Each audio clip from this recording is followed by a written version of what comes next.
स्वागत है आप सभी का।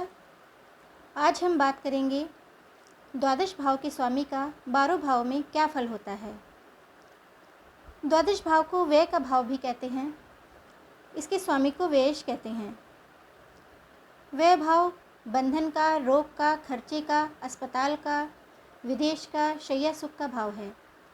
द्वादश भाव मोक्ष त्रिकोण का भी भाव है। द्वादशीश यदि लगन में हो तो जातक आकर्षित और सौम्य होता है, लेकिन शारीरिक रूप से दुर्बल होता है। जातक बुद्धिमान, मधुरभाषी होता है, क्रोधी और खर्चीला होता है। जातक के पास पैसे नहीं रुकते हैं, लेकिन सोच समझकर खर्च करने वाला होता है और विदेश से लाभ होता है। व्ययेश यदि द्वितीय भाव में हो तो जातक के पास अचल संपत्ति होती है। जातक रोगी होता है, बीमारी में पैसे खर्च होते हैं।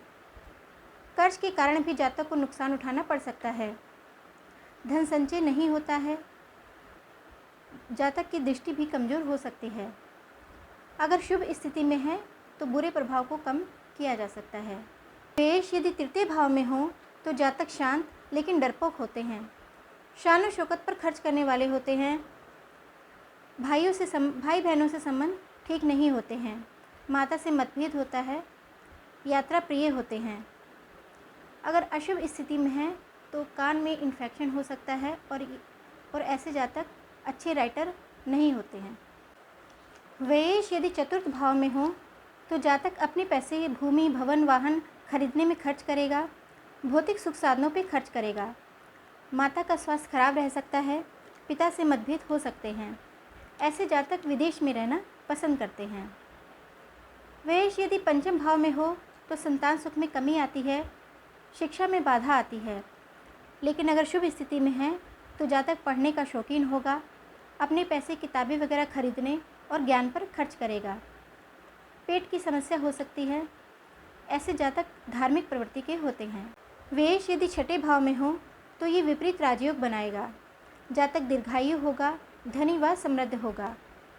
कानूनी मामलों के कारण धन का नुकसान हो सकता है, लेकिन जातक शत्रु पर विजय प्राप्त करने वाला होता है। जातक अल्पायु होता है। अगर शुभ स्थिति में है तो मध्यायु होगा। उत्तरार्ध में कष्ट पाने वाला होता है। व्ययेश यदि सप्तम भाव में हो और शुभ स्थिति में हो, मित्र राशि में हो तो दाम्पत्य सुखद होता है। पति पत्नी शान शौकत पर खर्च करने वाले होते हैं और एक साथ भ्रमण करने वाले होते हैं। अगर शुभ स्थिति में नहीं है तो विवाह विच्छेद भी हो सकता है। व्ययेश यदि अष्टम भाव में है तो ये भी विपरीत राजयोग होता है। जातक ज्ञानी होता है, बुद्धिमान होता है। स्वास्थ्य में कमी हो सकती है। पेट संबंधित समस्या हो सकती है।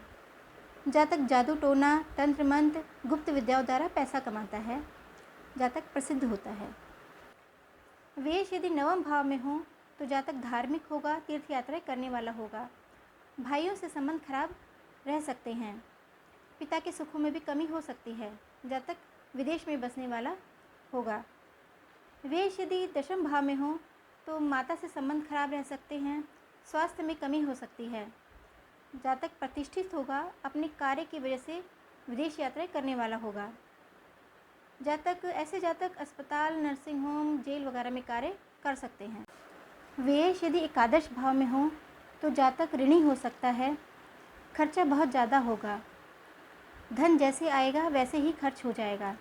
भाइयों का स्वास्थ्य खराब रह सकता है और उनकी बीमारी में पैसा खर्चा हो सकता है। व्ययेश यदि द्वादश भाव में हो तो ये सरल नामक विपरीत राजयोग बनाएगा। ऐसे जातक धार्मिक होते हैं। अपना पैसा सामाजिक कार्यों में खर्च करने वाले होते हैं। सद्बुद्धि होते हैं, विवेकी होते हैं, न्यायप्रिय होते हैं। अगर अशुभ स्थिति में है तो कोर्ट कचहरी का चक्कर भी लग सकता है। जातक परेशान और अशांत हो सकता है। तो ये था व्ययेश का द्वादश भाव में फल। और इसी के साथ हमारी ये भावेश की भिन्न भिन्न भावों में फल वाली श्रृंखला यहीं समाप्त होती है। अगली वीडियो में मैं आपके समक्ष एक नए टॉपिक के साथ सामने आऊँगी। तब तक के लिए नमस्कार।